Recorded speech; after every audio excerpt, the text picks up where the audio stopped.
IPL 2026లో భారీ ధర పలికి నిరాశపరిచిన బ్యాటర్లు ఎవరో ఈ వీడియోలో తెలుసుకుందాం. Mumbai Indians middle order batter Suryakumar Yadav 16.35 కోట్ల భారీ ధరతో ఈ సీజన్ లో 270 పరుగులు మాత్రమే చేశాడు. ఇతడి ఒక్కో పరుగు విలువ 6.05 లక్షలు. Chennai Super Kings captain Ruturaj Gaikwad 18 కోట్లకు రిటైన్ చేసుకుంది. అయితే ఆయన 337 పరుగులు మాత్రమే చేశాడు. దీంతో అతడి ఒక్కో రన్ విలువ 5.34 లక్షలుగా ఉంది. పంజాబ్ కింగ్స్ రికార్డు స్థాయిలో శ్రేయస్ అయ్యర్ ను 26.75 కోట్లు పెట్టి కొనుగోలు చేసింది. ఆయన ఈ సీజన్ లో 498 పరుగులు చేశాడు. ఒక్కో పరుగు విలువ 5.37 లక్షలు. Mumbai Indians star opener Rohit Sharma 16.3 కోట్ల ధరతో కేవలం 283 పరుగులు మాత్రమే చేశాడు. ఫలితంగా అతడి ఒక్కో పరుగు విలువ 5.75 లక్షలు మాత్రమే. Kolkata Knight Riders Cameron Green 25.2 కోట్లు వెచ్చించి కొనుగోలు చేసింది. ఇతను 322 పరుగులు మాత్రమే చేశాడు. ఒక్కో పరుగు విలువ 7.82 లక్షలు. ముంబై ఇండియన్స్ కెప్టెన్ హార్దిక్ పాండ్యా 16.35 కోట్ల ధరతో బ్యాటింగ్ లో ఘోరంగా ఫ్లాప్ అయి 206 పరుగులు మాత్రమే చేశాడు.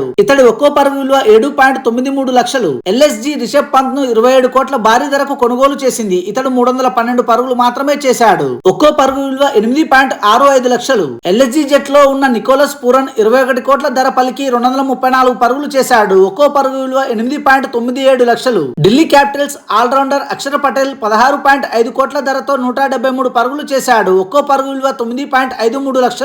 ఈ జాబితాలో అందరికంటే టాప్ లో ఉన్న లక్నో ప్లేయర్ ప్రశాంత్ వీర్ 14.2 కోట్లు పలికి 90 పరుగులు మాత్రమే చేశాడు. ఒక్కో పరుగు విలువ 15.77 లక్షలు. Thanks for watching this video. For more interesting videos please do subscribe.